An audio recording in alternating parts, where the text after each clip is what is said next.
అప్పన్న. అసలు ఇది అప్పన్న ఎవడు పిఏ స్వామి అని చెప్పి నాకే అర్థం కాదు. అడిగిన నేను VPR PA, Telugu Desam party MP. ఆయన చెక్ ఎవ్రీ మంత్ శాలరీ తీసుకుంటున్నాడు ఆయన దగ్గర నుంచి చెక్స్. అప్పన్న అనేవాడికి 50,000 చెక్ ఇచ్చానని 100% ఇచ్చాను.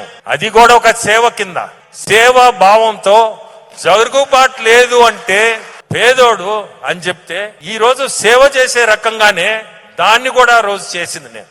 కానీ ఇప్పుడు అప్పన్నకు సంబంధించిన బ్యాంక్ స్టేట్మెంట్లను పరిశీలిస్తే అవి కూడా బయటకు వచ్చాయి.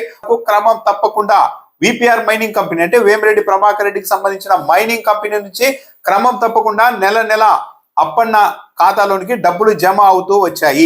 వాడు ఎక్స్ దొంగ, ఎక్కడ దొంగతనం చేసినా నిమిషంలో దొరికిపోవడం వాడి స్పెషాలిటీ. ఈనాడు పత్రిక ఒక కథనాన్ని ప్రచురించింది. 2019-24 మధ్య ఈ అప్పన్న ఆదాయం 65 లక్షలు అని రాశారు. 65 లక్షలు 5 ఏళ్లలో అంటే నెలకు 1,00,000కు పైగా ఆదాయం ఉంది, ఏది అధికారికంగానే. మరి నెలకు 1,00,000 రూపాయలకు పైగా ఆదాయం ఉన్న వ్యక్తి నాకు పూట గడవడం లేదు అని ఎలా వచ్చారు? కొంతమంది ఫేక్ ఫెలోస్ ఫేక్ న్యూస్ పెడతానే ఉంటారు, వాళ్ళు బతికి అంతే.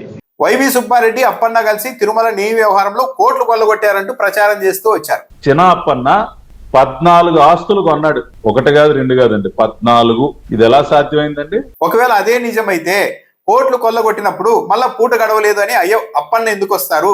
వేమిరెడ్డి ప్రభాకర్ రెడ్డి గారు క్రమం తప్పకుండా డబ్బులు ఎలా ఇస్తారు? కొంతమంది ఫేక్ ఫెలోస్ ఫేక్ న్యూస్ పెడతానే ఉంటారు, వాళ్ళు బతికి అంతే.